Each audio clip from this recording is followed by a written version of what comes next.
Hi there everybody, my name is Chrissie Boon. I'm from Ontario, Canada, and I'm going to today show you some different sugar flowers.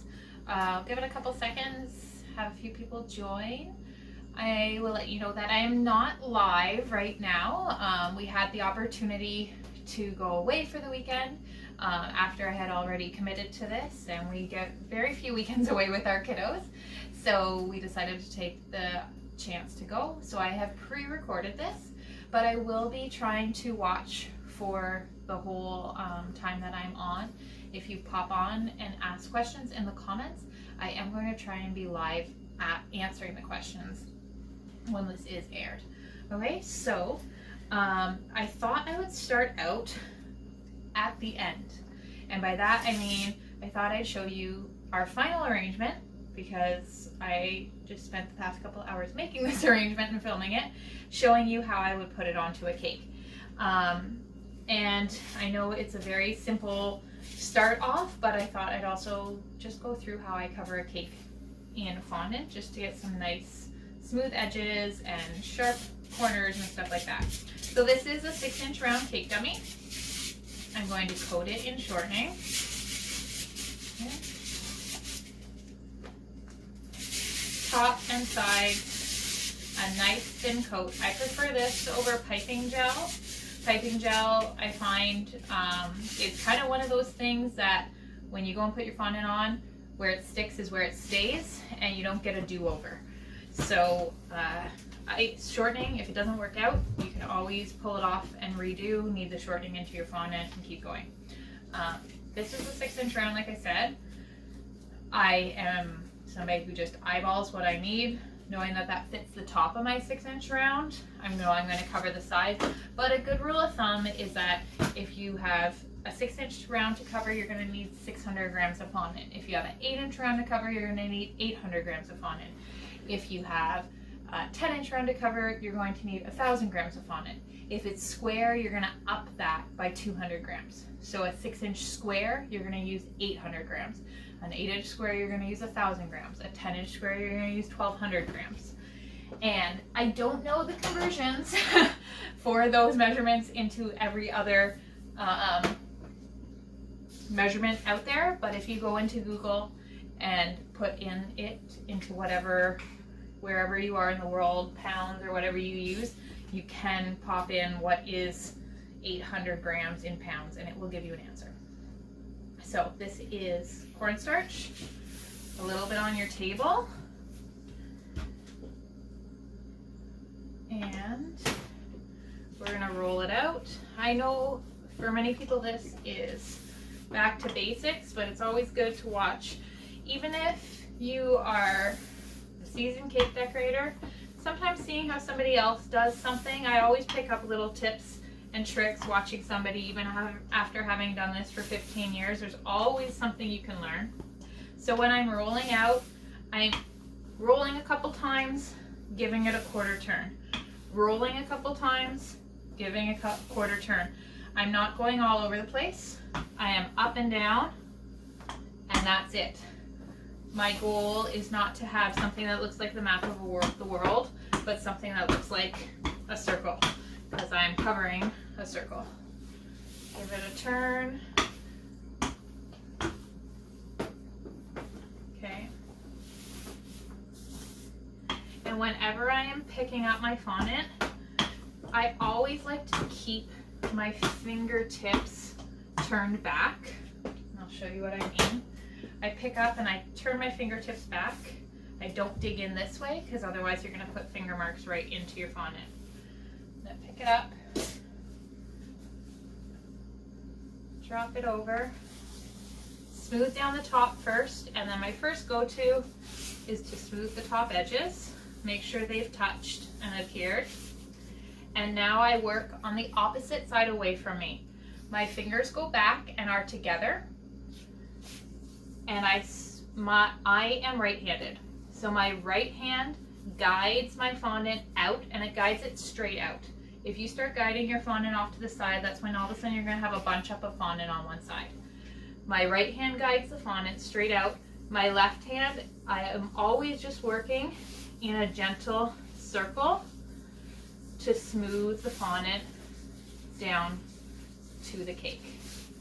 This would be the same if it was real cake, no different with a dummy. The difference with the dummy is that I would say it's actually a little bit more of a pain because the dummy is so light that it wants to go away from me. Okay, so right down, all the way down and around, right down to the bottom.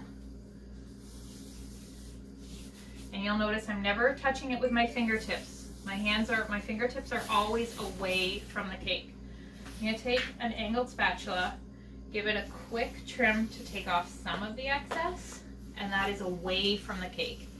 Now I'm going to flip my cake, and if this was a real cake, I would flip it too, just the same, because I work with chilled cakes, and I can pick it up and flip it just the same as I did just now. I take my fondant smoother and press down, and I'm going to smooth all the way around. And I'm letting my fondant, if it's going to go anywhere, I'm letting it come and fold in. Okay.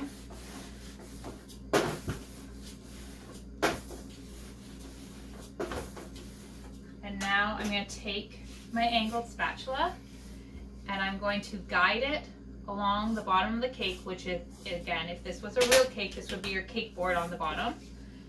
And I'm going to trim. And I kind of trim in this circular motion. I'm not running the whole flat of the spatula across the cake. I'm running the edge of the spatula across the cake. Okay. All the way around.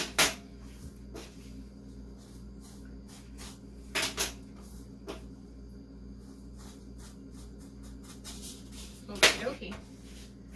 And that is it. One last buff, although every time you buff it, you are going to have a little bit of fondant that's going to squeeze over the top, especially if you've got some slightly thicker areas.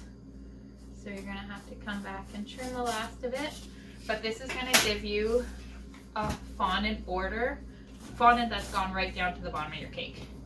So if you have somebody who's asked for a cake design that has no border, which used to always intimidate me, they'd send me these pictures of these cakes that didn't have a border on the bottom, and I go, oh my gosh, how did somebody do that? This is how you can do that. Okay? So nice, smooth. I have my cake board. I generally always fondant my cake board. I hate sending a cake out without fondant on the board. But for the sake of time, it's not fondanted. I'm going to squeeze a tiny little bit of corn syrup on. Justin, do you mind passing me a blue cloth, please, to wipe down the table? Thank you. Just gonna wipe off my cornstarch and get that out of the way. When we work with a clean space, our project ends up cleaner. I know I'm a pain in the butt, but okay. And now I'm just gonna show you really quickly how I would put, these are my final arrangements. This is what we're working on in this class, how to learn the leaves, the little blossoms here, the cosmos, and the berries, and then how to arrange them all together. I played with these. I just broke a petal with my finger, so I'm going to toss that out of the way. And I like the look of them kind of, you'll see at the end of the video, kind of sitting like this. Although it would be almost enough to do a full cake topper out of. We're going to go with this. Keeping in mind that I would never decorate the cake working from the back to the front, but I want you to be able to see it. I talk about this at the end of the video. You have to make sure you're using proper insertion techniques. I cannot insert a plastic straw into this dummy, but if it was real cake, I would put a straw or a flower pick or something like that into the cake so that it can hold. Justin's going to pass me a bubble tea straw. So something like this, thank you, so that inserting this into the cake and then my flowers go into this, and I would trim my straw short so that these wires are never actually touching the cake that's going to be consumed. But we can't do that with styrofoam. It doesn't it's just too dense. So I'm going to use the needle nose. Whoops, I lost another petal. And insert that into the cake. I can't see where I'm looking, but you can take, Justin, you can tell me if it looks right. Yeah, there. It's hard decorating a cake from the back. Okay, and then this guy, I'm gonna bend the wire and let him go. What do you think about there? Yeah, the silent cameraman. And again, straw into the cake first. Make sure that you angle that away. And do not push on the flowers. Use a needle nose pliers. Okay? What do you think, Justin? Approved? Turn? That way? So, that is what we are going to be making.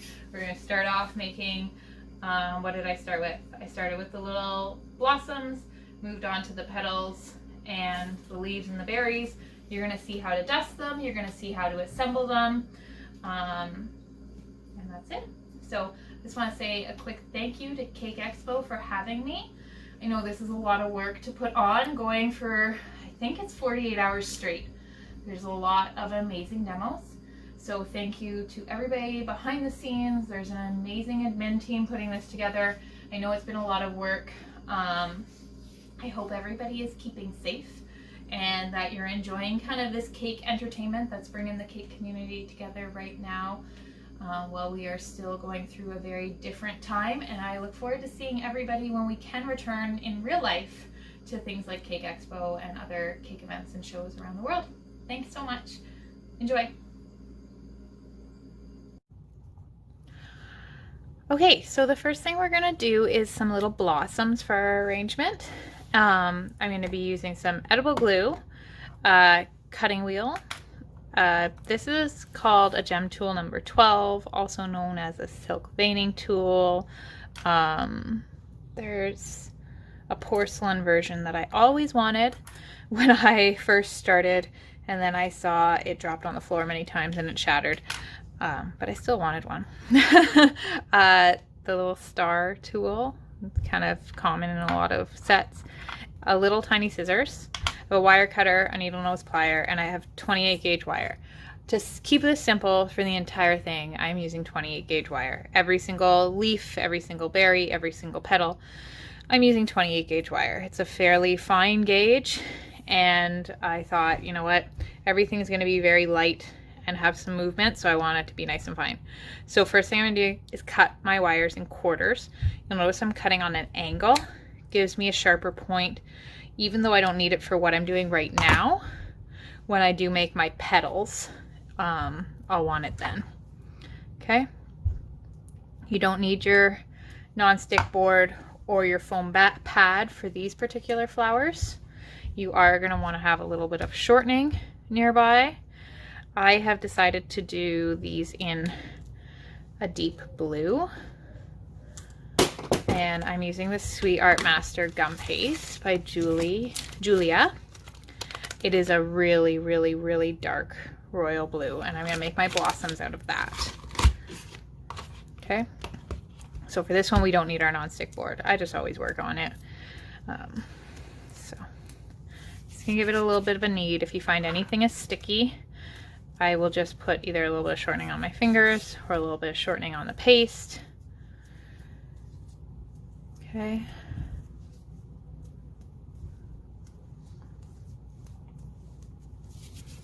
Give it a knead. And the first thing we're going to do is make some buds. Okay. Actually, we're going to prepare our wires. So, for my buds, I don't hook my wires, but for my blossoms I do. I'm just gonna hook them, squeeze with the needle nose pliers, and turn over. And then, oops, squash down. For my blossoms I hook them, for my buds I don't, but if you're doing a whole bunch it won't hurt it to put it into the buds but I've got some for blossoms now. So I'm going to do a little ball of paste, nice and small, kind of like a large pea. Press down with one side and roll into a bud. Okay. I'm going to take my edible glue and dip my wire into my edible glue and send it up the bottom. Okay, I like to give it a good roll so it tapers down nice and fine to the point. Okay, and then I'm going to support it between my fingers. The blue is staining my hands. I also just did a demo using dark brown, and I had dark brown gel everywhere. So I'm going to draw 5 lines, splitting it into 5 petals. I find the bigger you can dig in, the juicier it looks like it's about to burst open. Okay. We want them to attempt to meet in the same spot. If I get too close to the camera, I go out of focus. There we go. Okay. And we're going to put some of those in our block to dry. I'm going to make a couple more just so you can see it again. And of different sizes. That's a good small one. Maybe go a little bit bigger. Okay. So wire. Again, it's a 28 gauge wire into the bottom. Taper it down. And give a good dig in. 1, 2, 3, 4, 5. Okay, and that's where it's going to be like bursting open.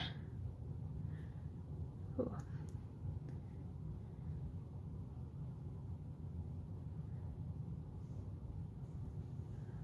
One more.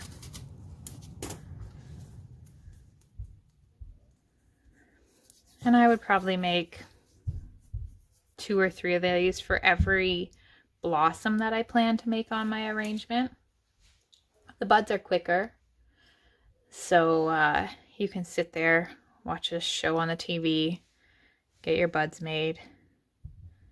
It's kind of mindless work.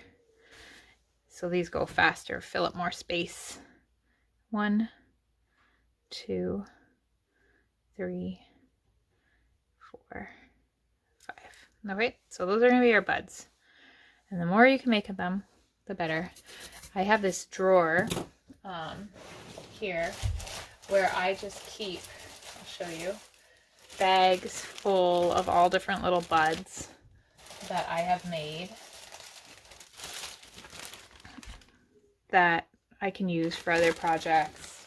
And they don't go, they all stay nice. I have some, these are Lisianthus centers and Lisianthus buds.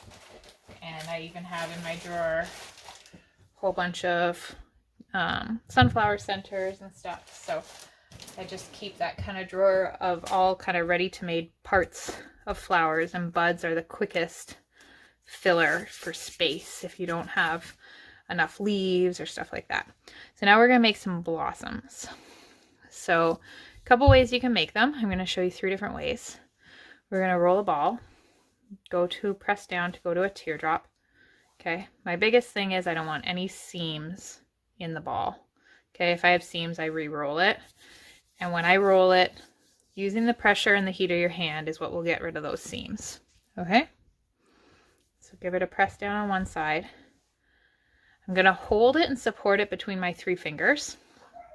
And this tool has 2 ends. This one has 6 slits. This one has 5. I'm going to use the 5, press straight down at the center, supporting it with my 3 fingers. When I did that, the paste pushed out against my fingers. If I don't support it evenly, it's not going to push out evenly. Now I'm going to take my scissors and I'm going to come from above and cut down into it. You don't want to cut from the side. You want to come from above and cut straight down and cut those petals open. 2, 3, 4, 5. Now there's a couple different things you can do at this point. You can spread it open, okay? Squash it down flat between your thumb and pointer finger, and then dull down the edges.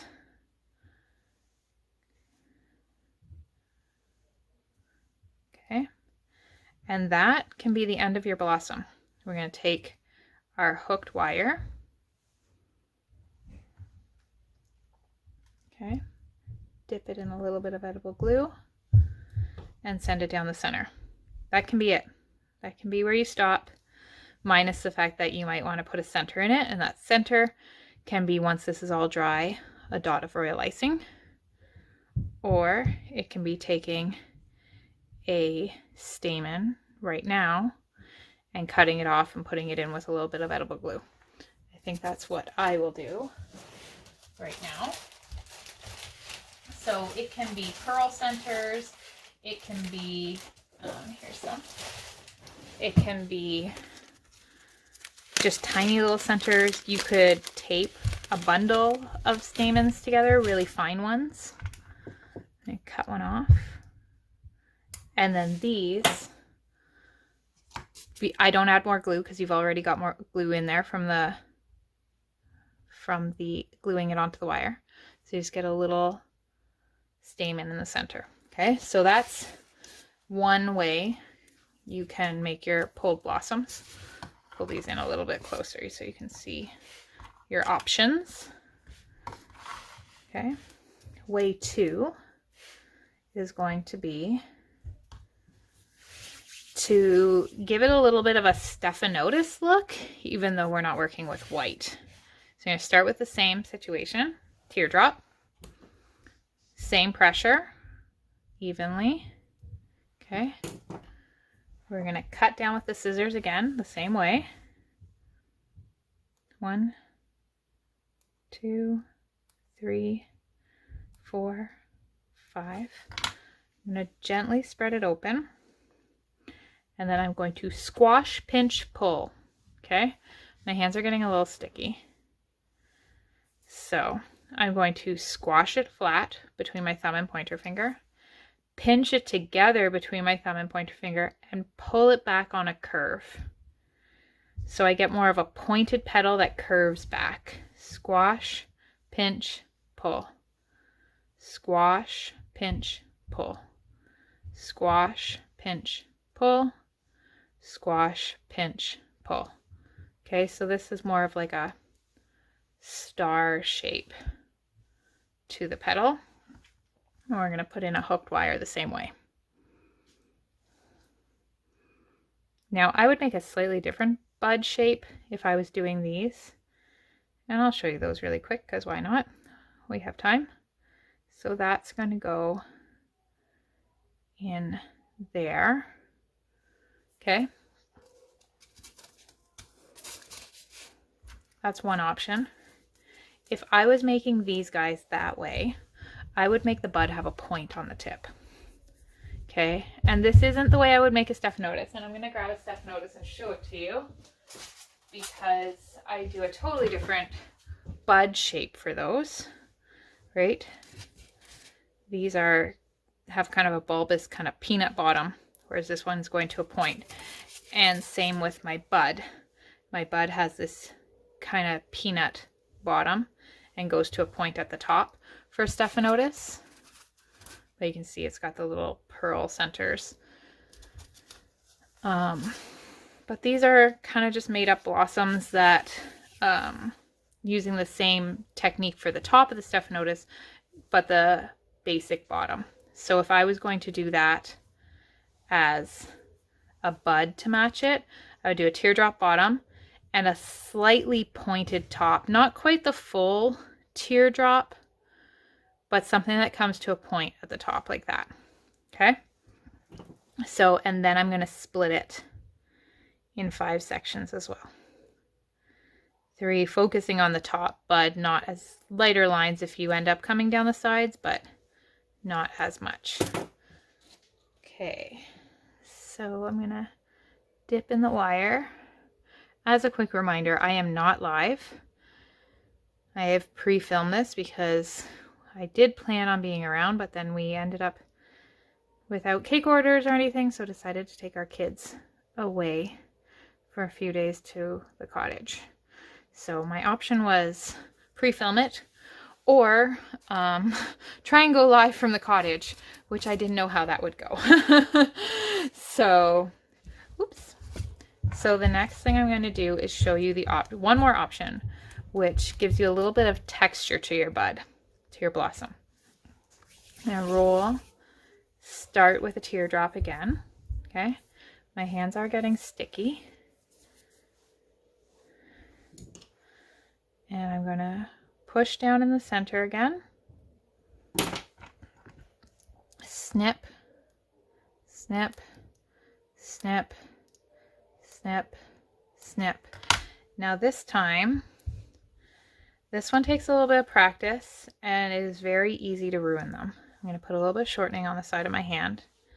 I'm going to squash them flat, and then using my silk veining tool or toothpick works well too, I'm going to just rock back and forth to give the tiniest bit of texture to my petal. It also thins them out really nice, and you get a slightly different looking petal.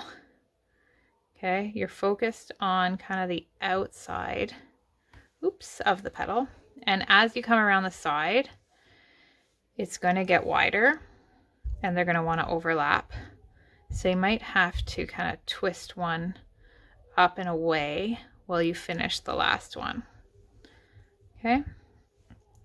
Now these are ones that I would probably do a larger stamen in just because they've got more petal to them, but you can tweak them a little bit.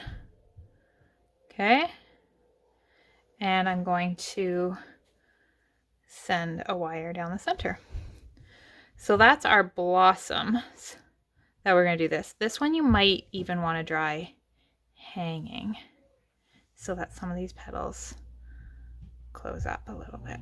But you could hang it from a flower dryer, or if the petals don't want to fall backwards, it depends on how big you went. But you can tweak these a little bit. Okay, and I think I'm going to dry it hanging. I have wire racks all around my kitchen and I just hang it from above me. Okay, so that is our blossoms. The next thing we're going to do, I'm just going to clear off this space and reset up, and we're going to do the petals for our cosmos. Okay, so the next part we're going to work on is all the petals and leaves and the berries. So I should mention, because I don't think I've mentioned it with the flowers earlier, that all of these, if you haven't worked with gumpaste before, they do have to dry overnight, or if you have a dehydrator, they can dry in your dehydrator for usually about an hour or so. But all my petals that I'll be putting together with have been pre-dried, so I made them ahead of time, and they dried at least overnight. Okay, so I'm gonna go ahead and start. I'll show you what I have here and then we'll go from there. So when I do flowers, I am a big believer that you do not have to own every veiner and every cutter out there. I sell supplies for a living. So believe me, I want you to buy all the things, but I also realize that a lot of us are trying to do this to earn a living from. And unless you are going for botanically correct, entering a competition type stuff, I don't believe you have to own the cutter and the veiner for every flower and everything out there. You can make do with multiple cutters can do the work for one cutter can do the work for multiple flowers or veiner, etc. So I just wanted to show you a few options I have here. We are going to use for our cosmos a cosmos veiner. This is the Decorate the Cake cosmos veiner, and I love it. It's one of the first veiners I think I ever owned. It's very, I've had it for like, oh gosh, I think it was one of the first things I bought. So I've had it for probably like 10 to 15 years. But this veinner is the Frilly Orchid Veinner by Aldeval Veiners, and it would work just as well as the Cosmos Veinner. You can see from looking at it, it has a very similar vein, and difference-wise is it's larger. So I will be able to get a variety of different flowers out of this, whereas with this one, I can only do things that are this big or smaller. You can work with a cutter that is smaller than your veinner, but you can't work with a veinner that is smaller than your cutter. Okay, so this Frilly Orchid I would do a light impression on roses with it. I wouldn't press super firmly, but I would use it for tulips, obviously for orchids. I'd use it for cosmos, use it for peonies. It can be used for so many things, and unless you are entering a competition where they're going to judge you on it being botanically correct, not unless you're entering a competition, but unless you're entering a botanically correct competition, you do not have to worry about it matching exactly. Look at the photo of what you're making and look for something similar, but it does not have to be a Cosmos Veinner. It does not have to be a Rose Veinner. The flowers that this cake are from a competition that I did do fairly well at. And I did use the Cosmos Veinner, but the leaves are not Cosmos leaves. The leaves in the cake that we're doing are just done with a universal leaf veinner. And the filler leaves are eucalyptus. Think about when you see a wedding, a bridal bouquet, you do not necessarily see leaves that match every flower in it. You see whatever's kind of trendy. So it might mean using the flower from this plant, but the leaf from this plant because they look nice together. And that's kind of, we have that creative liberty too with cakes. You don't have to use a Cosmos leaf just because you're making a Cosmos flower, unless you're doing something that's to look botanically correct. Okay, so anyways, Universal Leaf Veinner, Frilly Orchid Veinner, Cosmos Veinner. This is a Cosmos petal cutter. And this is a dogwood leaf cutter by Sweet Art Master, which is great if you want to make sure your leaves are always the same size. I'm going to use it, but I'm also going to show you how to make leaves without a cutter. So we have those. I have some bumpy foam that I just get from Walmart or from a craft store, cut into pieces. A cup of shortening, my foam pad, ridge board, rolling pin. I have a Dresden tool and a ball tool, some edible glue. So we'll get started. The gum paste that I'm using is the Sweet Art Master gum paste. I am going to be using the green straight out of the package, the red straight out of the package, the red with a little bit of white tinted, or I should say white with a little bit of red tinted in, and the white. The nice thing about the white is that it is not a pure white, and I don't like to use a pure white. I like to use white that has a little bit of ivory or a tiny titch of yellow in it. And when I say a tiny bit, I mean like you dipped a toothpick in and put a tiny bit of yellow into it. And if I hold this up to a piece of paper, white piece of paper, you can see it's not pure white. And I don't like to use pure white just because it doesn't look quite as natural. Just that slight off white makes for a more natural looking flower. So I'm going to use my ridge board here.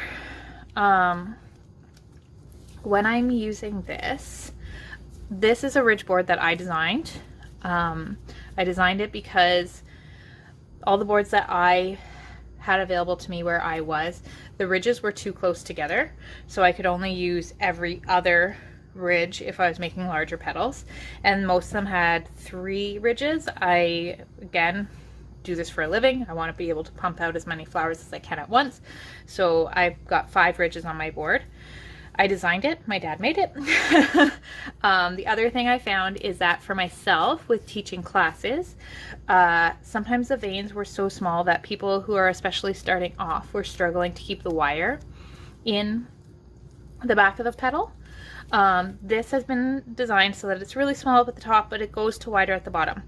So whether you haven't done this before and you need a little bit more meat to your pedal to hold on to your wire while you're getting used to it, or you're working with a bigger pedal where you want some more support in the bottom, this has that option.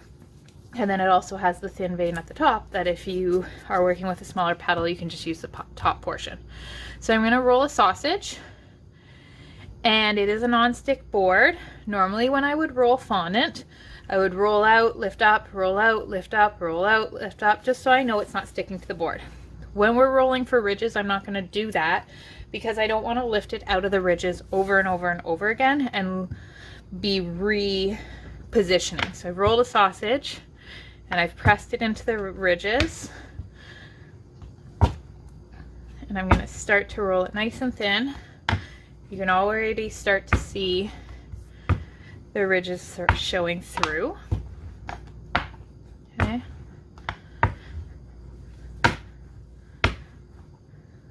I'll lift it up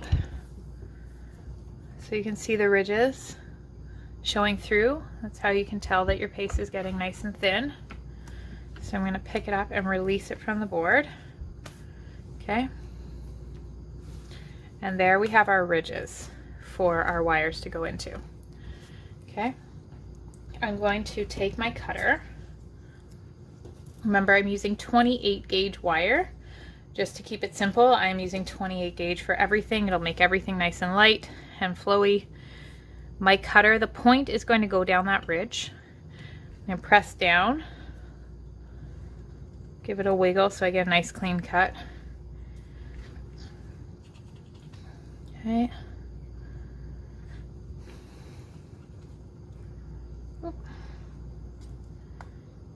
One more. Did 4. So this, the Cosmos is going to have 8 petals. So I got 4 of it. I'm going to tuck my gum paste away. You want to keep it wrapped when you're not working with it because it will start to dry out. And grab my wires. And I'm going to grab my edible glue. And I know it seems silly, it's not that important, but I do put my wire in and then I think about where my petals are going next. The next thing I'm going to do is ball tool them. So I put my pedal down onto the foam pad. It's not anything miraculous, but the more times I have to move things around, if I wired it, put it down on my foam board, my board here, and then my next step is to put it on the foam pad, I'm just gonna have to move it again. So I'm always kind of thinking about what my next step is, so I have to touch and move my pedals as few times as possible. Anyways, silly tip, but it's there. Dip your wire in your edible glue. I hold it between 2 fingers so that I can feel the wire going into the pedal and not poking out on either side. Halfway or a third will do. Give it a squash at the bottom to hold on to the wire, and I'm going to put it down on my foam pad. Okay, so do all 4 of those. The squash at the bottom is also kind of just to taper it to a point. When it dries, it's going to be secure even if you didn't do that step, but just to be safe. Okay. One more. So 8 petals per flower. Give it a squash. Move these out of the way. And now we're going to use our ball tool to soften the edges. Now, some people will ball tool before they vein, some people ball tool after they vein. For me, it really depends on what the flower I'm doing is, and how much of a ruffle I need. In this case, I am ball tooling to thin the petal, but not to ruffle the petal. So I'm going to ball tool first. So you hold it kind of like a pen. It is going to be half on the paste, half off the paste. It's not rolling, it's moving across the paste. And there is a bit of pressure, but it's not a downward pressure, it's a forward moving pressure. If you press down, you're going to make a hole. If you're not half on the paste, half off the paste, you're going to cup the paste back over the side and you're going to be thinning out this center, but not the edge. And the edge is what we want thinned. So you're going to go all the way around the edges. I'm not holding the wire because you can see the petal moves. And if I hold the wire down and then move ball tool, I'm going to pull the paste right off of the off of the wire. Okay, do all 4 of those. Depending on the paste, you'll have more or less drying time. This paste has a little bit more time to work with than the paste I'm used to working with. So this is nice. I can get all 4 done without worrying that the first one is starting to crust on me. And now we're going to take our veinner. Now, a leaf veinner is easier to tell than this Cosmos veinner is what's the top and what's the bottom. The bottom, the back side of the leaf, is going to be where the ridges protrude, and the front side of the leaf is going to be where the ridges indent. So these are protruding from the veinner, which means they're going to make an indentation, and these are indented into the veinner, which means they're going to make the ridge protrusion. So leaves are easier. The Cosmos veinner, it's a little bit harder to tell, but I do use this as my top and this as my bottom. You could label them. If you're unsure, just make sure whatever you do the same all the time for every petal. Okay, so this is going to be my bottom, and I'm going to put that ridge against the back, but it's going to disappear so much that even if you forgot to do that, it wouldn't matter. Give it a good push down, release. Now it's stuck to the veinner. You don't want to pull it out by the wire. You might just pull that right out of the gum paste. You want to release the petal. Ooh. And it's split, which I'm fine with because in nature petals split. It's also because it's a pretty deep impression. I'm going to put it down there. We'll do the other 4. The hard, oh, I was right. Couldn't remember if I did it the right way. Okay.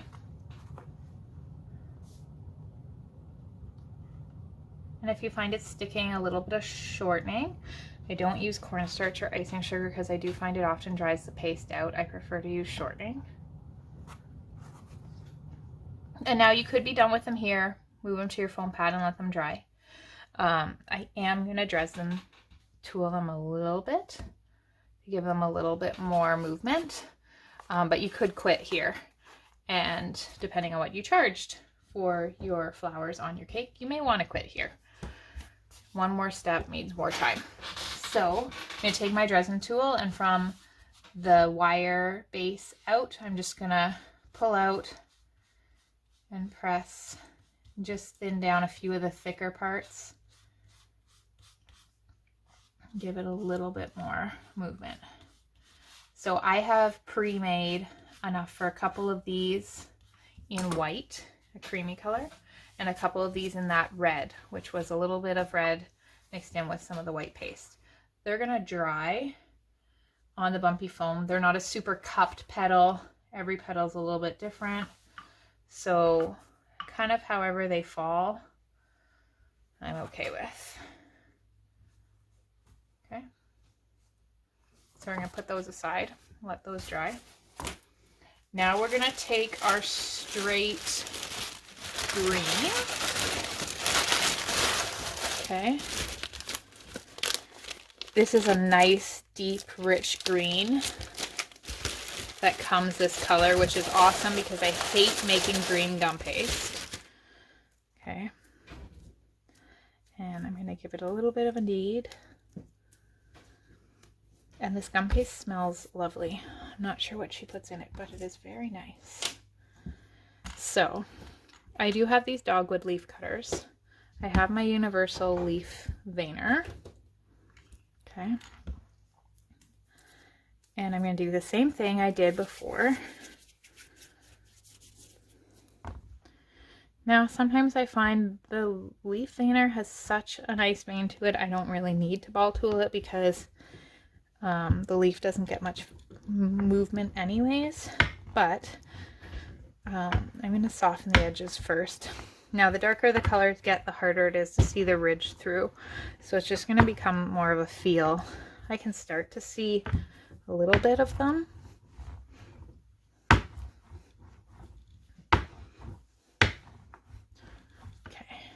lift up. And we have our ridges. Now you can use a cutter, then you know they're the same size every time if that's what you want it to look like. I'll press down and cut. Okay, you can use any leaf cutter. But if you want to have all different sizes, you can use a cutting wheel. And I cut from the base and up, and then back down to the base. Just make sure they connect. And then you'll end up with all different size leaves. Okay. Paste away.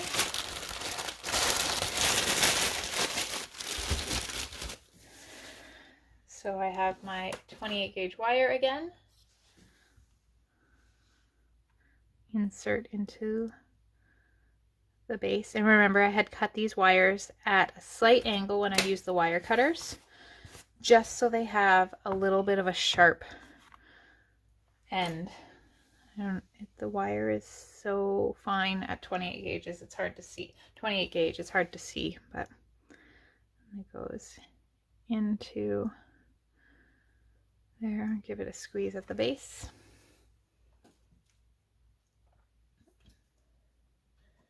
And last one. Okay, give it a squeeze. So I'm going to do the same thing and ball tool the edges.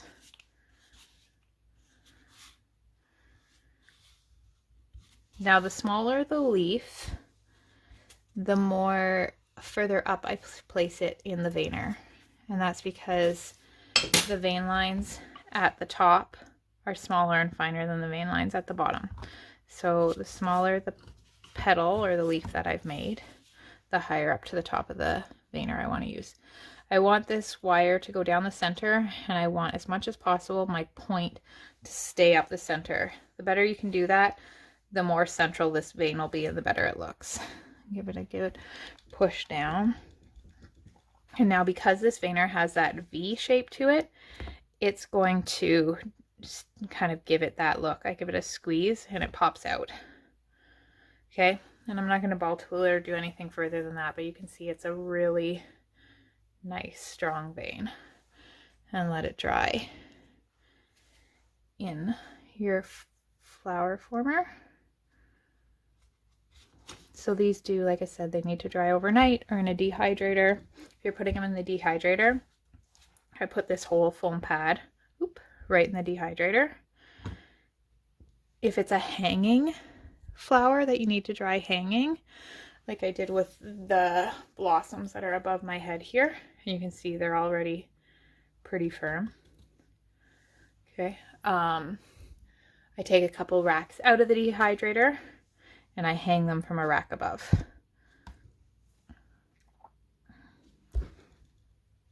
Okay, so we have a whole bunch of leaves that I pre-made. I have enough petals for 8 of each color. I have some of those little blossoms that I showed you earlier. And now I'm going to do a few berries, which are very simple.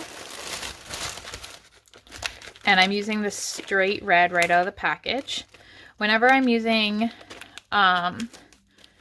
like similar shades, I try and just take, like if I'm using 2 shades of red, I try and take the darkest color, pinch off a little bit and knead it into white so that I'm getting the same tone of red, just a different, slightly different shade. So for the berries, these are super simple. You're going to take your 28 gauge wire and hook them again.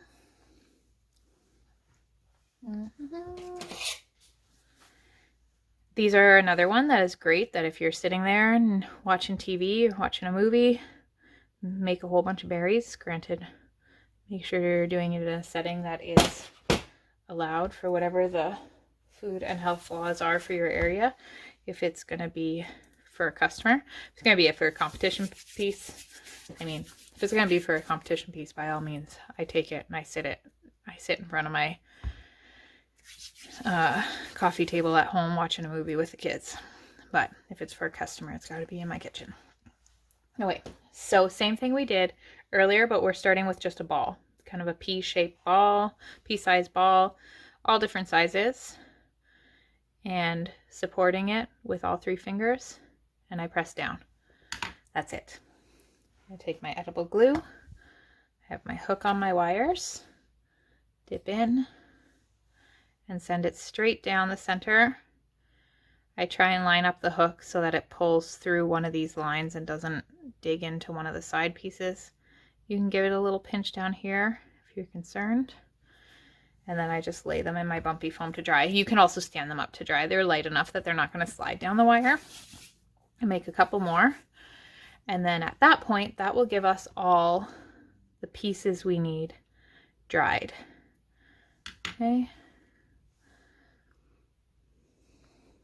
And send the wire down. So these, I will make clusters of these, and these would be something great to have pre-made and sitting aside. And look at how like rich that dark green of Julia's and the red is together. I kind of want to put them on a cake just themselves. But the berries would be nice to just have a whole bunch set aside, ready to go, and just be able to pull them out, because they are a quick filler if you've run out of leaves or you've run out of other. They're also kind of like a nice way to add interest as opposed to just having roses and leaves. It immediately looks like a more expensive cake because you added another color, and maybe it's a pop of a deep blueberry, or maybe it's sometimes I even do them, you know, the older style cakes where they had all the metallic gold or silver leaves, and people say, oh, I want to order a cake for my parents' wedding anniversary, and this is what they had, and they send you one of those cakes with the silver leaves on it. And I'll often say, well, let's do this, let's modernize the arrangement, and instead of doing silver or gold leaves, I'll put in some gold berries. It's just a way to dress it up and change it. Okay, so I'm going to reset so that we can start assembling and dusting these, and I will be right back. Okay, so I'm going to go ahead and start the assembly of my flowers, and I thought it might be kind of cool to just, I didn't pre-dust any, they've all been pre-made so that they are dry, totally dry. Okay, but I like to play with my colors, and sometimes it doesn't go exactly how I saw it going from the get-go, so I thought I would just kind of play with what I put on them as I go. I'm going to start by getting my berries out of the way. I have a styrofoam dummy here, and I have some confectioner's glaze. Okay, I'm going to dip my berries into the confectioner's glaze. I don't want to go too far down the wire. This is just going to make the wire sticky. Just try and get the berry. You can see how nice and shiny that's going to make things. The reason the paper towel is here is that they are going to drip. Okay, so tap them off as much as you want, as you can, but they are still going to drip. I'm going to get these done first because I want them to have some time to dry, and you do have to make sure they don't dry touching each other because they will stick to each other otherwise. When you're working with confectioner's glaze, you're going to want to make sure you also not just have confectioner's glaze, but have confectioner's glaze thinner nearby. This stuff smells really strong. Oop, I touched. This stuff smells really strong. It is edible, but and the thinner doesn't smell good either. It is basically what they put on the outside of jelly beans, any candy that you get that shine on. It's going to make these dry, and they're going to stay nice and dry, nice and shiny like this. I will often put it on like a fondant apple or something on a cake if I want an apple to have the shine of the apple. You could dip a whole bunch at once, but while I'm talking, I'll just get these out of the way. Anyways, you want to have some confectioner's glaze thinner on you, because if you're using a paintbrush, you're going to need it to clean your paintbrush. I know people say, oh, just buy the dollar store paintbrushes and just throw them out. But I'm a big fan of our world and trying not to be super, super wasteful if I can help it. So I like my paintbrushes to be more than a one-time use thing because I don't want to see that plastic in the landfill, especially with how many I would end up going through. So what I would prefer to do is, you can see this paintbrush here. It's a little firm in spots. It is a confectioner's glaze paintbrush in that I have used it before to glaze something, and I have cleaned it with glaze thinner, but it's never going to come completely clean. So it is just my confectioner's glaze paintbrush, and eventually it will get to the point where I cannot use it anymore, and then it will go in the garbage, but not a one-time use thing. My personal preference. Anyways, confectioner's glaze thinner smells a little bit like alcohol, and if you get it on your hands, it's going to be, your glaze is going to be sticky. So you're going to want to have it to clean your brushes. It'll help take a little bit of it off your hands, stuff like that. Okay, so we're going to put some dust on our leaves. I won't do them all. You don't have to sit and watch me do them all. I just kept going with the berries because I was talking. And I'm going to glaze these as well because I want them to have a shine. So I will at least get to that point. So let's play. Let's see what we like the look of. The leaf green might be a little bit too dark.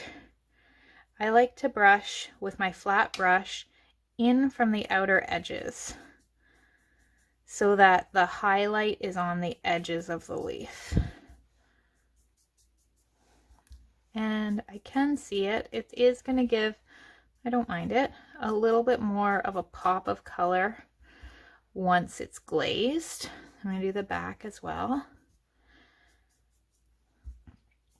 Okay, I'm not as particular on leaves as I am on these type of leaves. If you're doing something variegated, you'll have to be a little bit more particular. And then I think what I'm going to do is I'm going to do a little bit of maroon. And I always kind of pounce off because you get like the, just like if you're putting makeup on, which I don't wear much of, but if you get like the little balls of it, I'm going to put a little bit of maroon just from the center up to give a little bit of a highlight on the leaf. Okay, let's try there's better light over here. Okay. So I'll do a couple more and then I'll glaze them. That worked well for my first play, but that's how, like, I don't always go in with a plan until I've started putting color on and deciding if I like it. And obviously, if you're playing with flowers a lot, you will go in, even if you don't have a plan, you will have an idea before you even start of what looks good. So this is a petal palette. Okay. And it's just kind of a whole bunch of common colors together. Some of the more popular colors. A little bit of maroon up the center. You can see how all of a sudden those leaves come to life, right? They, as opposed to the matte finish of just the dry gum paste. I'll do one more and then I will glaze them. And then we'll take a look at our blossoms and then our cosmos. Okay. I do just pick my brushes up though at the dollar store because we have some fabulous brushes at the dollar store. And I have a bit of a brush obsession, so I have a ton of brushes. Okay. Yeah. So put the rest of my leaves there. I will finish them off after. I'm going to grab my foam, styrofoam back so that I can put my leaves in there as I finish them. And I have a paintbrush and glaze. If you're glazing leaves quite often, here we go, you'll find you may as well keep this glaze as your leaf glaze because you will find that the leaf glaze starts to turn green. So there's no, I'm never going to use all this tonight. There's no sense in throwing that glaze out. You may as well keep it as your leaf glaze. Okay. There we go. And they will dry nice and shiny like that. So we'll let those dry. Do not wipe the glaze on your clothes. Try to avoid your fingers if you can. You could dip these as well, but it's going to be a thicker coat that ends up on them. Okay, they are very drippy even with just the paintbrush. You can also spray glaze them, which is nice. You don't get nearly as much glaze on your fingers and all over the place. We have a little bit harder of a time getting glaze right now. That's spray glaze. Any glaze is flammable, so it's not as easy to get. The ones that are UK brand we can't get here at all, unless they're brought in by an importer in the US. And then right now there's a huge fee if you want to bring a glaze across the border right now. It's like an additional $100. Normally I wouldn't pour that on my fingers, but I want to get dusting. Okay, so let's put that out of the way. Make my hands not so sticky. This is the only thing about glaze, is it is sticky work. Okay, so now we'll put these guys out and we'll dust our, I'm just going to grab another paper towel. We will dust our cosmos and our blossoms. Okay, so for my cosmos, I'm going to do one with kind of a pinky peachy color and the other one a little bit more of a maroon red color. So this is my green brush. I don't want to use that one. I'm going to use, let's go with a little bit of yellow to start. And these, when I do cosmos, my biggest amount of color is on the center coming out. So I'm going to brush from the base out. And on the back side.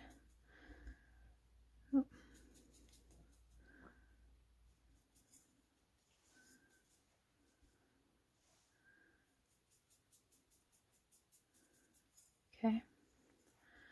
And I'm trying and avoid, if I can, having it be just one color.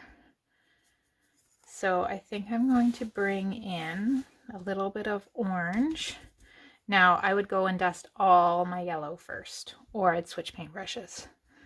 But I started with my lighter color. I'm going to go to my darker color so I can use the same paintbrush.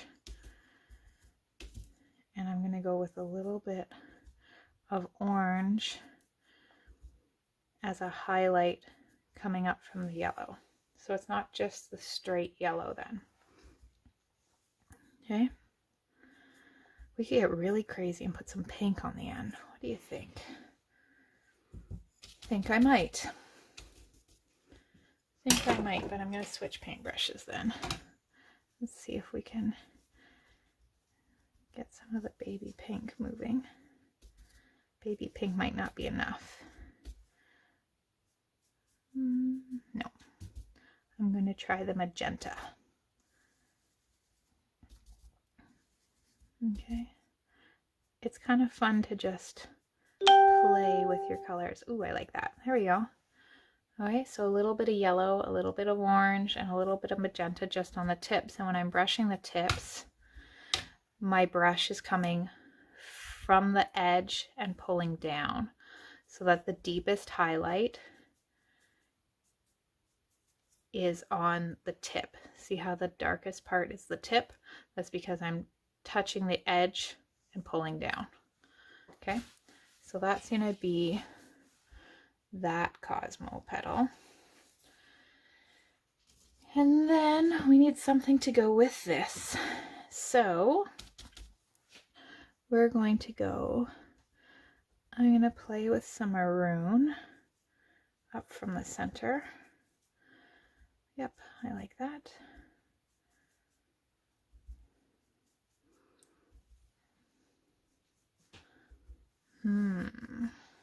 What do I want to add to that?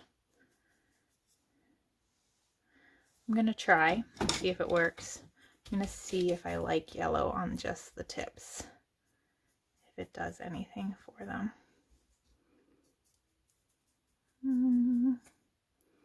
Let's see. I got to think about the way the two are going to look together. And some blue and some berries. Yep, I think I'm okay with that. Okay, so these are not going together, as in they're not going on the same flower. It's going to be 8 of these petals and 8 of the white petals. Okay, so that's 2. And now we'll do a little bit to our blossoms. Thing with the blossoms though is that the two colors that I would like to have in that palette are brown and white, and there is no brown and white.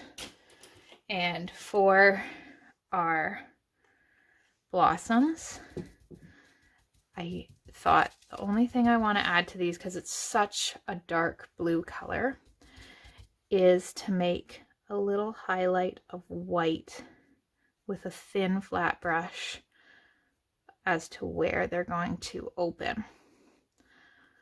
Now all that extra powder, the go-to is to want to blow it off. You cannot blow it off. Okay, an airbrush on a low setting with no color in it, just air, works great to get the extra bit of dust off if you're having issues with piles of little bit of dust. But trying to keep your brush so that you don't have a ton of color on it. This is just going to be the highlight where they bust open. Okay. And let's look at the actual petals. I'm going to highlight them just from the center with a little tiny titch of white. Okay, so that is all what it's going to look like dusting all our petals, all our flowers, and glazing our berries and our leaves. I'm going to go ahead, finish putting all these together in that regard, and then come back and assemble them. Okay, so I've got everything dusted. We're going to go ahead and put everything together now. So I know I said I was going to use 28 gauge wire for the whole thing. I have one exception. I have some 24 gauge wire to build my cosmos onto. I've already created 2 of them, and I'm going to make the center, and I made the center for another one. I'm going to make the center now for a 4th one. These are a brand new pack of stamens. The way stamens are supposed to work is they're all supposed to be double-ended so that I could fold them in half, throw a hook through this wire like this, and tape them down and know they're all 100% secure in there. It's a brand new pack of wires.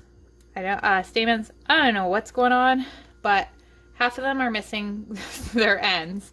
So some of them I'm able to fold, whereas other ones are single-ended and don't have a stamen on the other end. So I think I got a not so great batch of stamens, but see, like this one doesn't have a stamen on the end, but I don't want to waste those guys because stamens, I don't know about where everybody else lives, but they're not a super cheap thing to purchase, and they're also not easy to come by these days. Okay, so a whole bunch of stamens. Like I have, these are usually packs of 50 double-ended stamens. I probably have like 15 if they were double-ended, folded in half, so that I have 30 little heads there. I'm gonna take some half-width floral tape. This is Hamilworth half-width, so it comes pre-cut in half like that. I will show you what I use to cut mine. I'll just take a second to grab it in a minute. If you don't already have half-width. Floral tape, when you stretch it, it releases the glue. You gotta stretch it to make it sticky. Okay? And you're just going to twirl stamens because there's so many bunches there. I like to kind of just get them tied on first, like that. And then I go back and I'm coming down on an angle and I twist between my thumb and pointer finger. Okay? And make sure it's fully covered. Okay? So this is 24 gauge wire. It's going to be longer than I need it. I cut it in half to start with. I'm gonna end up only using a quarter of it. But I made 2 little bundles, 2 different types of stamens. These ones have little kind of maroon dots on the end. Those are gonna be the center of my other color ones. I'll show you my floral tape splitter. It has unfortunately been through the ringer because when I travel and I take gel colors or airbrush colors with me, they like to explode in the airplane. And this happened to be, I usually have them all in their own bags so that if they explode on themselves. This got put in the bag of color, so it's been through the ringer. But this goes in and you slice and it splits your full width floral tape in half, but it only goes a few layers through, so you got to do it again. It'll do half width. This is cut into thirds and this is cut into fourths if you really wanted really skinny tape. It just means that when you're taping it on, you're not going to get as bulky of a buildup as you would if you were using full width floral tape the whole time.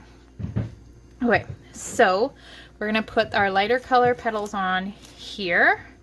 Now, if they curve up this way, that's how I know that's my top. I'm going to bend them back at a 90-degree angle. Okay, get them all set up. You want to make sure you're bending at the wire, not bending from the tip of the petal, or you will break the petal. Okay. These wires are very soft, so they're easy to bend, but if you were using a stronger wire, you want to really make sure you're focusing on just bending the wire at the wire and not the petal. Okay. What was I going to mention about these? I had just thought of something and then I forgot. Oh, if you're struggling, I'm going to add these all to my flower like this.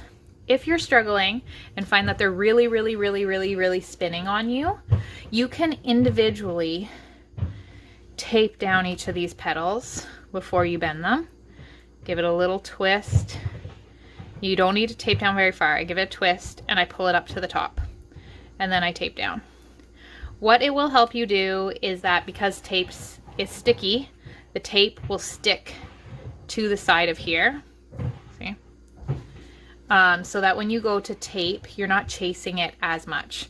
Sometimes you do that just for the sake of the fact that they don't spin as much, especially if your petal is heavier. But once you get some practice, you will find you don't need to tape them down.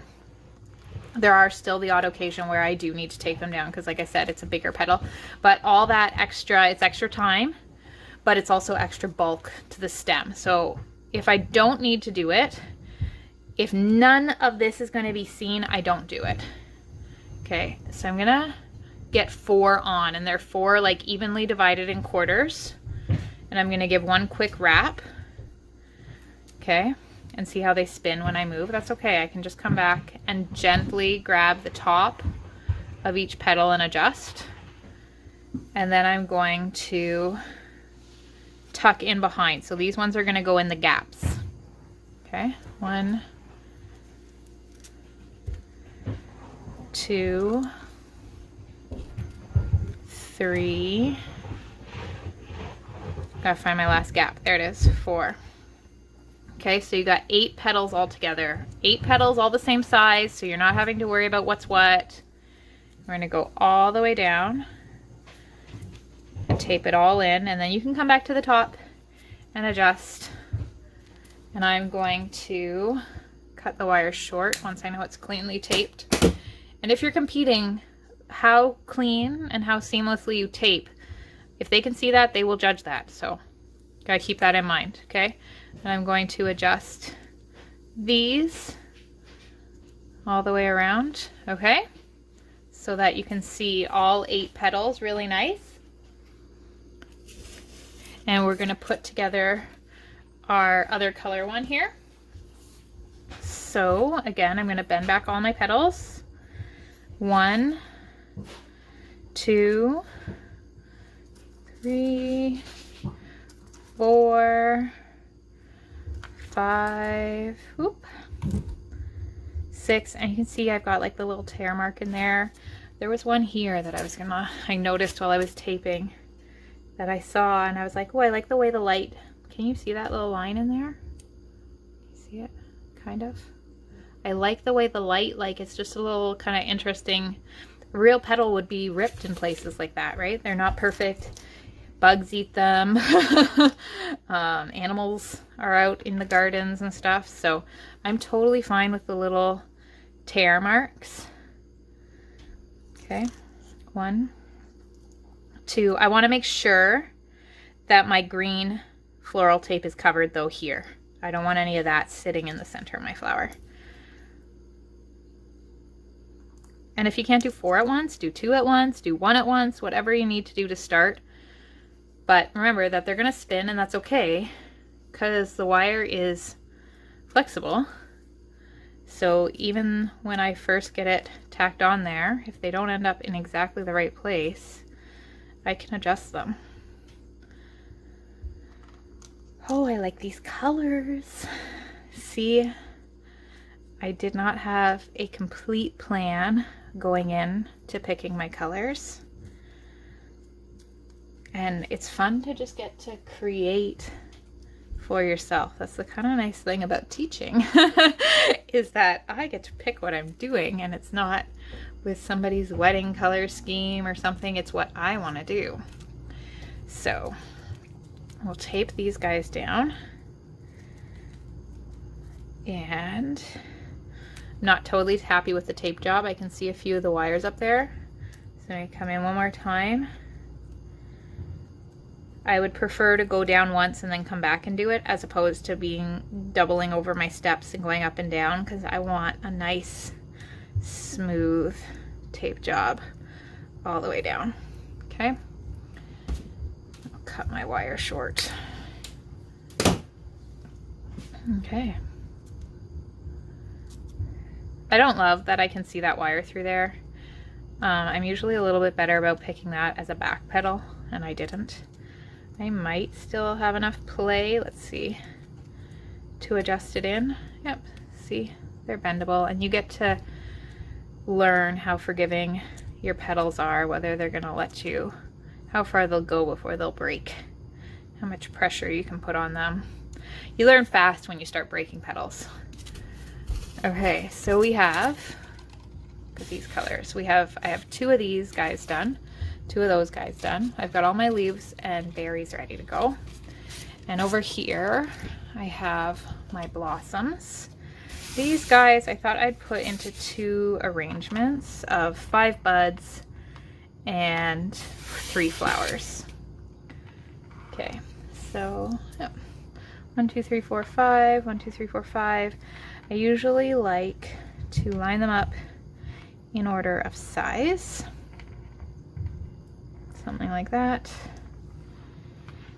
Now, if you're going to see any of the stem, depending on how you want to arrange these, of these individual stems, you're going to want to tape down each petal, and I'll show you what I mean here. With that stephanotis we had earlier, you can see each of the stems longer. They're not joined to one stem right at their base. So you need to tape down each of the wires to give them a little bit of bulk, and also to make sure they're all the same color. So if I was doing that, I would tape down one and go through all of them like that. It does make a difference. I know it seems like a silly step, especially if the wire is already green, but I can tell when I'm judging a cake competition when somebody has not done that extra work to tape down their wires.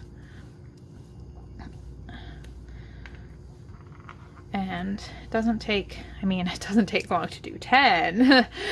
Doing hundreds of them obviously adds time.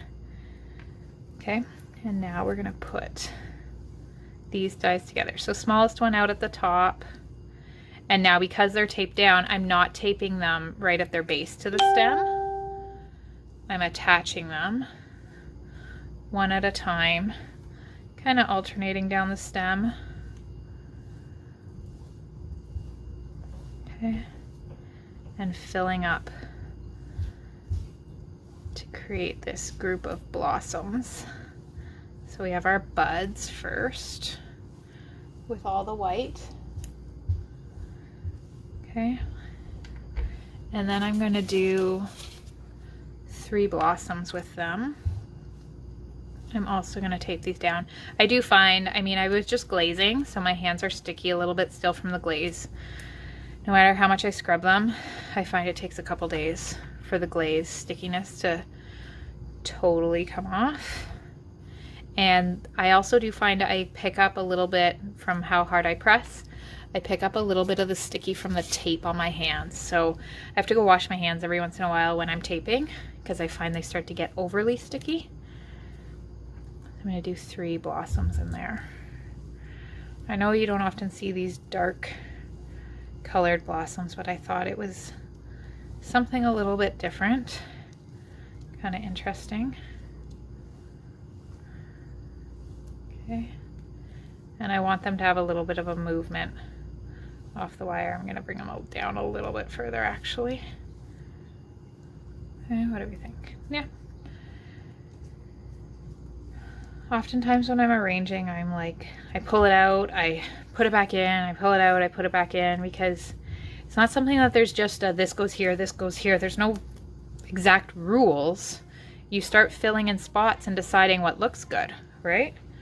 So I'll put that there. I'll put together the other one so that you can watch one more time. So I'm going to tape down these guys all again. Taping, I know you watch it, it happens fast. It does take a little bit of practice. You'll notice I've got it coming out on an angle and doing a quick little twist around. Once I get it started, I pull down on the wire till it hits the bottom of the bud or the flower.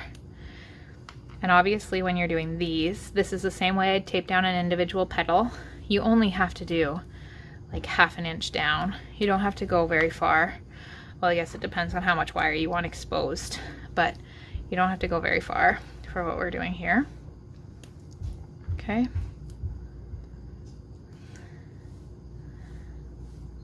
There we go. And we'll put these together. So 1, 2, 3,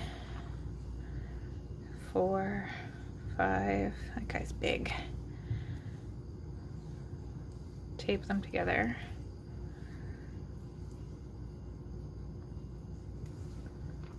And I have 3 more blossoms for them.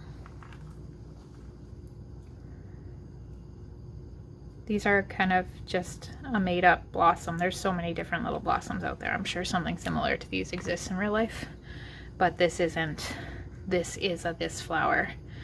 This is just me deciding I'm making a dark blue, royal blue flower. Okay, now I do have a little bag of royal icing, and I am going to pipe a center into these guys, just so that they have something filling that hole where the wire went in. Like I said earlier, you could pop a stamen in there when the paste was still fresh.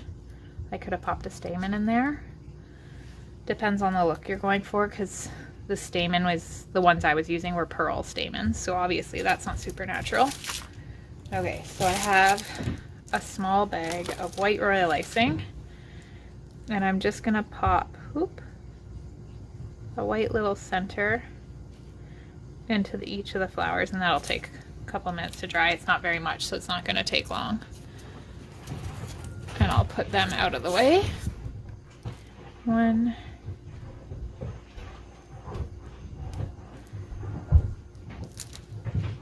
2. Okay, and then we can kind of look at arranging our flowers. Now these berries, I will be honest, I would normally sit and tape down the wires. I'm not going to because they are still a little sticky. And they're gonna kind of be coming out from behind. So I would tape down each of these wires individually and then put them together in small groups. They've been drying for couple hours now, but they do still have some tack to them. If I had used the spray glaze, they dry a lot faster because it's such a thin coat, but because I dip them right into a very, very highly concentrated glaze, they do take longer to dry. I'll do, and I'm not worried about them. I kind of want them at different heights, makes them interesting. They don't all have to be sitting at the same height. They wouldn't in nature all be sitting at the same height. Okay. And these 3 or 4 that are left. Ooh. I apologize for any background noise.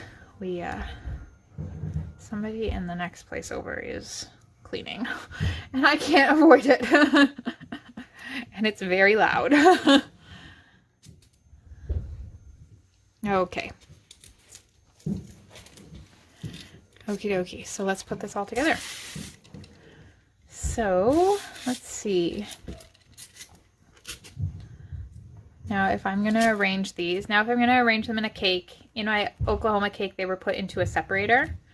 I want to make a little bit of an arrangement together so that you can see them come together. I'll tape those 2 together. The more you can tape together, the better. The less insertion points into your cake, the less times you have to put a straw or something like that into your cake, because you do have to safely insert it into your cake, the better. All right, so you can do some berries. Now these leaves, I'm not gonna sit and make you watch me tape down each of the leaves individually, but I would tape them down individually to thicken up their stem just a little bit, or make small groupings of them, okay? But I won't make you sit through that because it does take some time. It all takes time, and that is why we have to charge accordingly for these. Leaves are just kind of good gap fillers. Okay, and I hate when a bride says to me, can I have my cake without any greenery? I just want the white flowers, because there is something about putting greenery in that helps with the natural gaps. They forget that, like, we are working with hard petals. We're not working with the soft petals that a florist is working with. We can't naturally just force them to sit tight beside each other and not have a gap.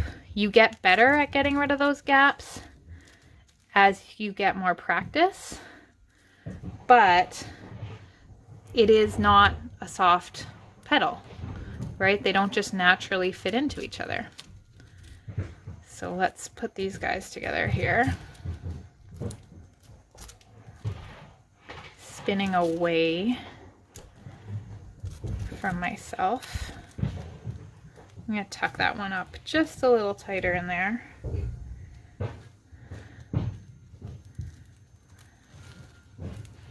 Arranging, I think, is one of the things that scares people the most. They can put all the flowers together and then they go to arrange it and they're a little intimidated. So let's prop this one back.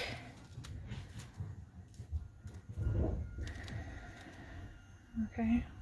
Thinking like a spray like that. Now, if I'm doing like a cascade down the front of a cake, what I would do at this point is I would make them into arrangements about this size, maybe a little bit bigger. Some pieces that go up, some pieces that go down, so that I have almost like little boutonniere style arrangements. And then I would fit those boutonnieres one in behind each other in a flower pick so that they have the perfect safe spot in your cake. And then they'll just look like they flow one to the next to the next. Okay, a little bit more tape. So I'm going to put something together. I'm not going to sit and have you watch me arrange the whole thing, but I'm going to pull it all together and then I will come back and show you kind of a finished arrangement and how it could be displayed on a cake. Okay? Okay, so I've put these guys together into 2 arrangements. So I got out of my groups of berries and 4 cosmos, little blossoms, all my leaves. I've decided that I want something leaf-wise to come out from the front of this one a little bit further, but my leaves are thin and quarter length wires, so I can't get them quite out far enough. So I just wanted to show you how you can put together, you can always bring in extra wire if you cut your leaves shorter and build up your wire. Now, these are kind of rose leaves, and the natural want to go to is to put the smallest guy out there and build them up to the back as the biggest, but it's actually the opposite. You put the biggest guy out front and build them up so that they get smaller as they get closer to the flower. I know we're not doing roses, but as I said, you kind of can interchange. So I want to build up something with my leaves. So I'm gonna create a branch of leaves that can sit out the front of this little arrangement, kind of to frame out the front of the arrangement. Okay. I maybe would lean towards using a darker floral tape because of the dark color of our paste here, but I taped everything else with the light floral tape, and I left the berries on the Nile wire, which is a light wire. So I'm gonna stick with what I have and tape everything in the same uniform tape. It's always my great debate when I'm putting together pieces is if I want different floral tapes on different pieces, like eucalyptus, I use a lighter floral tape. Do I put everything together with the same floral tape, or do I try to mix floral tapes together? I probably don't need all of these leaves, but I always make tons of extras and then I always feel like, oh, I'm gonna save them for later, and then I never use them later. So I've learned to end up using everything I make. So I want this to kind of be something that comes from underneath here and just kind of centrally. Maybe I want it to have a little bit of a curve out there. I think I like it like that. Yes, I do. So I'm just gonna tape that in. So this is the ideal situation. All these flowers are not each individually being poked into the cake to make an arrangement. They are going in small or as few groupings as possible. Okay? Like that. So this, as opposed to having to try and put each of these wires, which is what I honestly, nobody taught me any better when I first started. 15 years ago, I just inserted flowers into the cake because that's what I had been told to do. That's what, when I took classes, we did. We just put them right into the cake and we built our arrangements as we went. But that's not good food practices. And we know better now. And people teach better now. So this, as few kind of arrangements as you can. And if you had maybe a 6-inch round, all right, these could be the perfect 2 arrangements that one could sit around the bottom. Maybe I want it to go the other way. This one can sit around the bottom. This one can trail down the top. Okay. And obviously if I was putting them on the cake, I would be putting holes into the cake with a flower pick or with a straw or coated in chocolate, which is not my preference, but I know that's what some people do, and put in and tucked up against the cake. Okay, and that is my, I'm gonna pop it down and show it to you kind of from the front.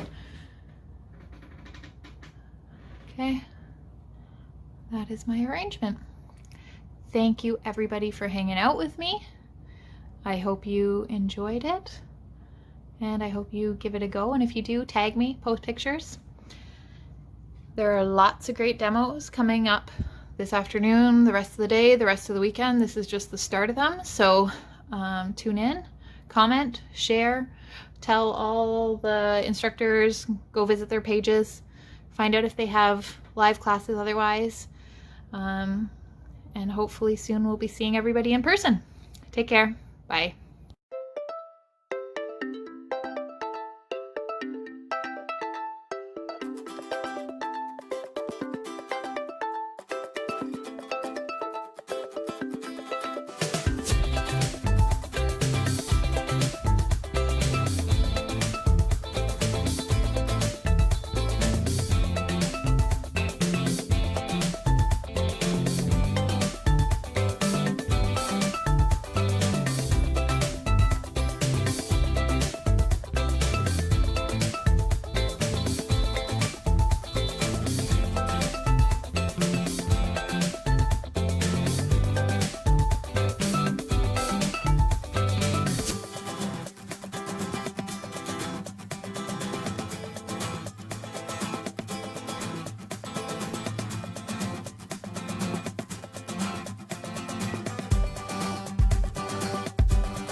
Hi folks, my name is Peggy Tucker and I am a certified master sugar artist, and I teach, judge, and demo all over the world, and I am also an approved OSSAS teacher, which has just been fabulous for me. I love the interaction between students and myself and being able to kind of do one-on-ones with each of them, no matter how large the classes might be. Being an approved teacher has meant a lot of things to me, but one of the number one things I'm really happy with is that when I give a referral, it's actually taken seriously through the others because I am an approved teacher. So when you reach out to me and you ask me to write a referral for you, I am more than happy to, especially when I know that you are an amazing teacher and would benefit from being an approved teacher, and OSSAS would benefit as well. So I highly recommend it. So please do not hesitate. That if you feel you have the skills, if you love teaching and love being with people, please fill out that application. Hi there, My name is Daniel Joseph Corpus, and I'm a pastry chef, sugar artist, and chocolatier. I've been a proud member of ICES for the past 5 years now, and I'm happy to say that in that time, I've been able to achieve the ICES Certified Judge certification, as well as the ICES Approved Teacher accreditation. And when it comes to the classes and demos that I teach, I primarily teach sugar flowers, chocolate, and showpiece construction. And what I love about teaching is the idea that you're always going to be able to inspire someone to try something new, to perform a skill or technique that they may not have done had they not taken your class or gone to demo. And it's great because after the demos or after the classes that I teach, these students come up to me and say that, wow, you've truly been able to bring a different perspective on this skill that I'm now going to be able to, to try at home or try at work. And it's truly gratifying to know that you've inspired somebody enough that they're willing to take what you've taught them and execute it, elsewhere, back at home or back at work. And, to be quite honest, the ICES Approved Teacher was the first thing that I went for after I joined ICES back in 2016. And that was primarily because back in 2016, I was still 17 years old. I'm fairly young, to be quite honest. And at the time, I needed some sort of legitimacy. And when it came to the ICES Certified, or rather ICES Approved Teacher accreditation, when I got it, it definitely put me into a category along with other well-renowned, well-known cake and sugar artists. And by being part of that group, it definitely brought legitimacy to the classes and demos that I was teaching. So for anyone out there who's considering going for the accreditation, I definitely highly recommend it.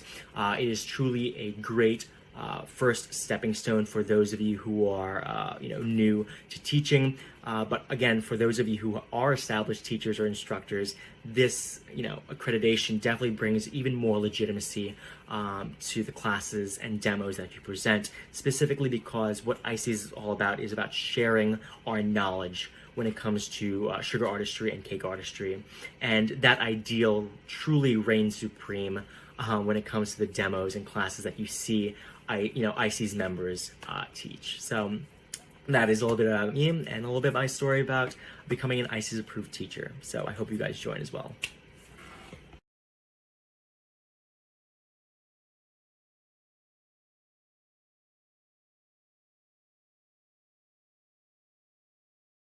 Hi, fellow decorators. My name is Valerie Archer, and I'm from Cottonwood, Arizona. Last year, I applied for an ICES scholarship. Yes, did all those required things from the scholarship, and never thought I would be awarded $500. I guess I am one of those people that just feel that I would never win anything, but this was the best I could ever hope for. Now I can take the classes that I've been meaning to attend. My first selection was to attend Nick Lodge's class. I have heard what a wonderful instructor he was and wanted to see for myself. His teaching skills are A+. A 2-day class on tropical flowers. This was excellent. And I only paid for half the class since the scholarship covered the other half of the class. And all I had to do was make sure my paperwork was in on time into the chairman at ICES to make all this happen. The other half of the scholarship was to do the same thing for Kathleen Lang. She was another superstar too, and another 2-day program on the Lambeth method. That was fabulous. I have had a chance to demonstrate my skills at a day of sharing here in Phoenix. I was so proud of myself and so happy to share the information with other decorators. And now I can use those skills on my cakes for my cake business here in Cottonwood. So, fill out the paperwork, get everything I needed in on time, and well, it was more than worth it. I had made new professional friends with Chef Nick and with Kathleen, as well as others that were in the class. Now I can say I have learned from the best, and I will share that with you. So go ahead and just do it. Get the application in, make sure you reread everything on your application and you've got all the blanks filled in. And do not miss anything so that you have a possible chance of being a recipient of advancing your sugar work. Hello, my name is Lorena Frias Hernandez, and I won the Carolyn Lawrence Memorial Scholarship Award in 2018. I received $500 and I used it to take a figure modeling class. After taking the class, I demo my no sugar skills at the Illinois Day of Sharing. Winning the scholarship has allowed me to follow my dreams and to focus on my no sugar skills. I highly recommend to all the OSSAS members to apply for the scholarship and then for the certification test. Thank you.